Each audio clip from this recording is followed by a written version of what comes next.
qu'Ézéchias ne leur fit voir dans sa maison et dans tous ses domaines. Ésaïe, le prophète, vint ensuite auprès du roi Ézéchias et lui dit: Qu'ont dit ces gens-là, et d'où sont-ils venus vers toi? Ézéchias répondit: Ils sont venus vers moi d'un pays éloigné, de Babylone. Ésaïe dit encore: Qu'ont-ils vu dans ta maison? Ézéchias répondit: Ils ont vu tout ce qui est dans ma maison. Il n'y a rien dans mes trésors que je ne leur ai fait voir. Alors Ésaïe dit à Ézéchias: Écoute la parole de l'Éternel des armées. Voici, les temps viendront où l'on emportera à Babylone tout ce qui est dans ta maison et ce que tes pères ont amassé jusqu'à ce jour. Il n'en restera rien, dit l'Éternel.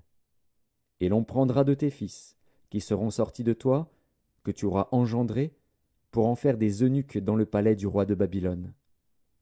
Ézéchias répondit à Ésaïe: La parole de l'Éternel, que tu as prononcée, est bonne. Car, ajouta-t-il, il y aura paix et sécurité pendant ma vie. Ésaïe, chapitre 40. Consolez, consolez mon peuple, dit votre Dieu. Parlez au cœur de Jérusalem, et criez-lui que sa servitude est finie, que son iniquité est expiée, qu'elle a reçu de la main de l'Éternel au double de tous ses péchés. Une voix crie: Préparez au désert le chemin de l'Éternel, aplanissez dans les lieux arides une route pour notre Dieu. Que toute vallée soit exaucée, que toute montagne et toute colline soient abaissées, que les coteaux se changent en plaines, et les défilés étroits en vallons. Alors la gloire de l'Éternel sera révélée, et au même instant toute chair la verra, car la bouche de l'Éternel a parlé. Une voix dit: Crie, et il répond: Que crierai-je? Toute chair est comme l'herbe, et tout son éclat comme la fleur des champs. L'herbe sèche, la fleur tombe, quand le vent de l'Éternel souffle dessus. Certainement le peuple est comme l'herbe. L'herbe sèche, la fleur tombe, mais la parole de notre Dieu subsiste éternellement. Monte sur une haute montagne, Sion, pour publier la bonne nouvelle. Élève avec force ta voix, Jérusalem, pour publier la bonne nouvelle. Élève ta voix, ne crains point. Dis aux villes de Juda: Voici votre Dieu. Voici le Seigneur, l'Éternel vient avec puissance, et de son bras il commande. Voici, le salaire est avec lui, et les rétributions le précèdent. Comme un berger, il paîtra son troupeau, il prendra les agneaux dans ses bras, et les portera dans son sein.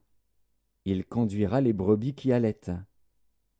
Qui a mesuré les eaux dans le creux de sa main, pris les dimensions des cieux avec la paume, et ramassé la poussière de la terre dans un tiers de mesure? Qui a pesé les montagnes au crochet et les collines à la balance? Qui a sondé l'esprit de l'Éternel, et qui l'a éclairé de ses conseils? Avec qui a-t-il délibéré pour en recevoir de l'instruction?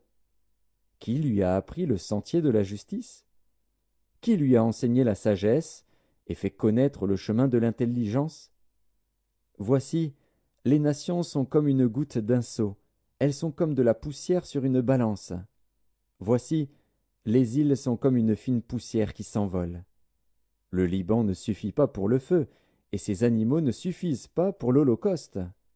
Toutes les nations sont devant lui comme un rien, elles ne sont pour lui que néant et vanité. À qui voulez-vous comparer Dieu? Et quelle image ferez-vous son égal? C'est un ouvrier qui fond l'idole, et c'est un orfèvre qui la couvre d'or, et y soude des chaînettes d'argent. Celui que la pauvreté oblige à donner peu choisit un bois qui résiste à la vermoulure. Il se procure un ouvrier capable pour faire une idole qui ne branle pas. Ne le savez-vous pas? Ne l'avez-vous pas appris? Ne vous l'a-t-on pas fait connaître dès le commencement? N'avez-vous jamais réfléchi à la fondation de la terre? C'est lui qui est assis au-dessus du cercle de la terre, et ceux qui l'habitent sont comme des sauterelles. Il étend les cieux comme une étoffe légère, il les déploie comme une tente pour en faire sa demeure. C'est lui qui réduit les princes au néant, et qui fait des juges de la terre une vanité.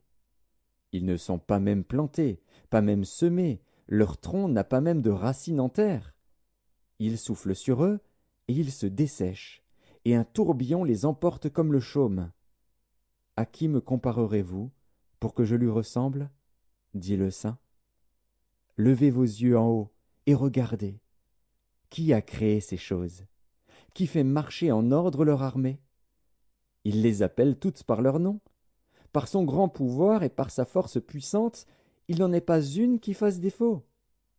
Pourquoi dis-tu, Jacob? Pourquoi dis-tu, Israël? Ma destinée est cachée devant l'Éternel, mon droit passe inaperçu devant mon Dieu. Ne le sais-tu pas? Ne l'as-tu pas appris? C'est le Dieu d'éternité, l'Éternel, qui a créé les extrémités de la terre. Il ne se fatigue point, il ne se lasse point. On ne peut sonder son intelligence. Il donne de la force à celui qui